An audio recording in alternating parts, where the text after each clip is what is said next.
Many of you in this delightful hobby have undoubtedly experienced equipment that will forever remain in your memory because of the revelatory listening experience it offered. I have a strong suspicion that the AGD Productions Solo Monoblock Limited Edition amplifier is just one of those pieces for me. With a price per pair coming in at $23.5K US, for me they'll remain a memory for now.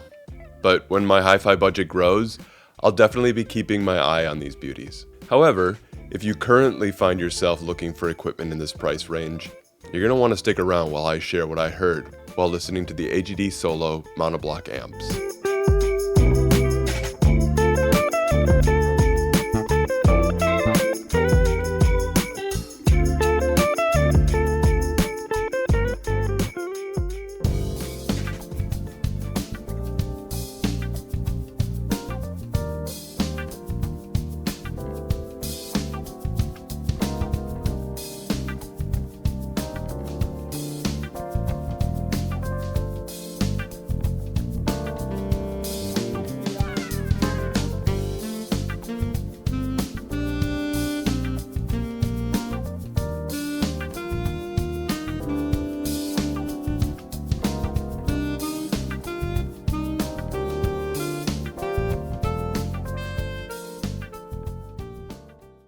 AGD founder and CEO Alberto Guerra speaks of his powerful drive to bring something tangible to the audiophile community, something that fuels his passion of merging perfection and beauty. With 600 watts per channel into 4 ohms, the phrase powerful drive is made manifest. Taking what he's learned through the creation of the balance of AGD's offerings, in the Solo, Guerra takes leaps forward in perfecting GaN MOSFET amplification. It's apparent the R&D bench was cleared to make room for a piece of equipment with no compromise. Upon delivery, it's clear that what you're receiving is a premium piece of equipment.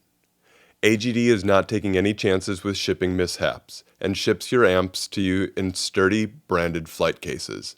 A nice touch. While the upgradable amplification circuitry is relatively compact, each Solo features a massive, ultra-low noise toroidal transformer, which means each amplifier comes in at a whopping 45 pounds. Standard finish options include a satin black or satin silver anodized front panel, with an optional mirror polish finish available as well.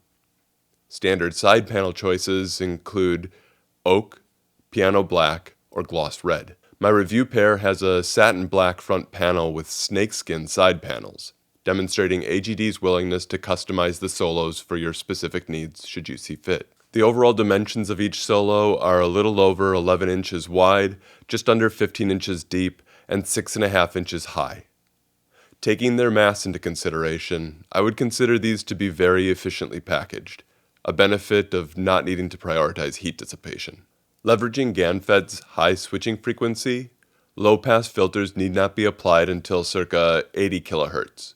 Meaning the top end of the spectrum is rendered with all the detail and clarity present in the recording. Listening through the Solos was done primarily by sourcing streams from a DCS Lena DAC and master clock via a Rune server.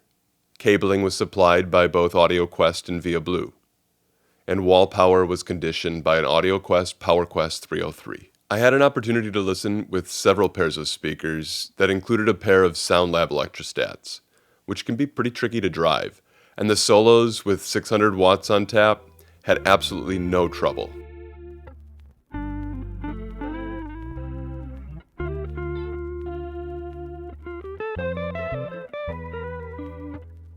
Speak softly and carry a big stick. This was a phrase that kept circling in my mind as I listened with these amps. As I was attempting to articulate how effortlessly these amps present the music, the image that kept coming to mind was that of a competitor in a World's Strongest Man competition, completing various dainty tasks. During one track, he was circling the dinner table, delicately and politely pouring tea. A couple of tracks later, he's folding origami with impeccable precision. Never once did these amps offer a hint of being near their limit. They simply had their way with the music. This meant the Solos had no trouble rendering transients. A noteworthy characteristic was in microtransient's timbral clarity. Even of something as acutely transient as a rim shot, the entire sonic reproduction of that event was incredibly believable. Really, across the entire kit, Timbral clarity was noteworthy. Floor toms sounded like floor toms, rack toms sounded like rack toms, etc. Never had I experienced this with such realism. On lesser equipment, there's often enough information for the brain to put it together, and one thinks drums. But here, there were no gaps for my brain to fill in. Thanks be to God. My pen hit the paper regarding dynamics while listening to Dwight Tribble sing Deep River from his album Inspirations, an album collaboration between he and trumpeter Matthew Halsell. The control that Tribble has of his voice is mind-bending, and the solos rendered the soft, gentle details with impeccable clarity. And then when Dwight belted it out, the solos gave it to me with ease.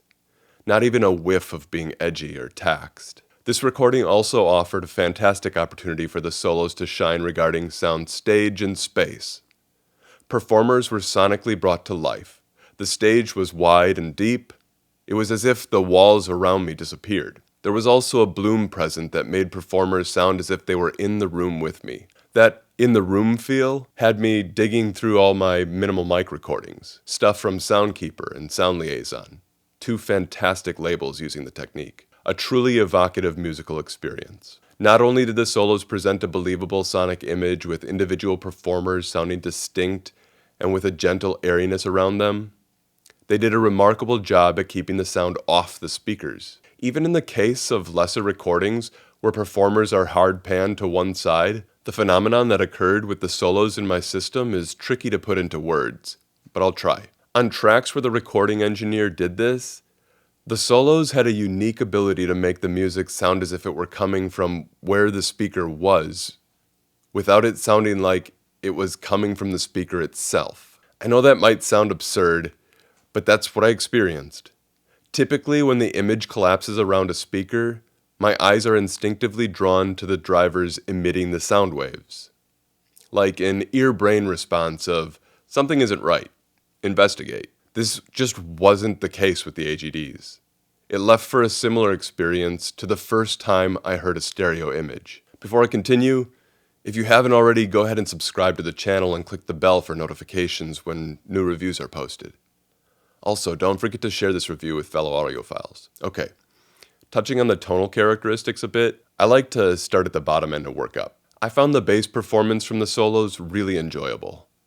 If you have any reservations about switching amplifiers sounding dry or sterile near the bottom end, AGD will happily quash them. Guerra was able to keep the incredibly tight and controlled bass characteristics of Class D amplification while simultaneously preserving the body and richness of the bass, leaving for a wonderfully liquid foundational bottom end presented with smile-inducing realism. Working up the spectrum, vocals are presented completely unveiled. I found myself listening to a lot more lyrical performances with the solos.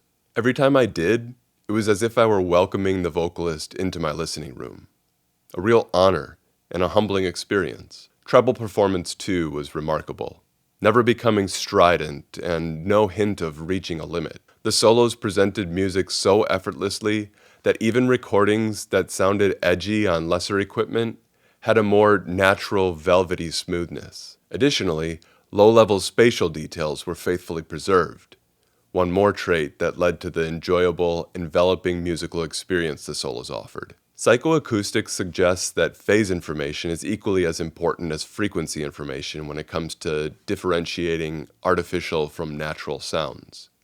Some of us might argue it could actually be more important. The music emanating from these amps sounded so natural that it frequently caused me to forget that I was listening to equipment. So I posit AGD has done a fantastic job to ensure that care was taken to not only faithfully preserve tonal information, but hold the preservation of timing to the same rigorous standard when developing the solos. I've often heard the term Pratt, and never really understood what that meant. In the 6th edition of his book, The Complete Guide to High-End Audio, Robert Harley serves credit to British audio reviewer Martin Collins for identifying these 3 important aspects of music reproduction: pace, rhythm, and timing. Harley goes on to describe how, quote, these terms refer to a system's ability to involve the listener in a physical way in the music's forward flow and drive. By that definition, The AGD solos provide the listener with the most faithful reproduction of music's pace,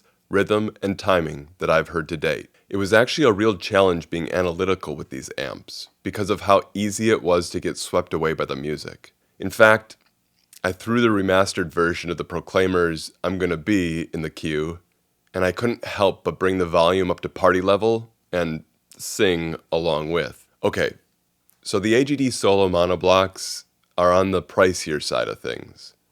But when you compare that price to the price of equipment these amps have no trouble going toe-to-toe with, it really begins to shift one's perspective. Dare I say it, it even begins to make these amps look like a bargain. If you've already made the commitment to separates and are looking to upgrade your amplification, take a hard look at the solos. Go have a listen. A list of dealers can be found on their website, agdproduction.com. And if you're looking to grow your system from an all-in-one, this is likely to be a big step, but if your budget allows, one worth taking. A big thanks to Dr. Vinyl and Marilyn for helping to make this review possible. And thank you for being here, while I shared what I heard while auditioning the AGD Production Solo Monoblock Limited Edition Amplifier. Oh, and don't forget to make listening fun again.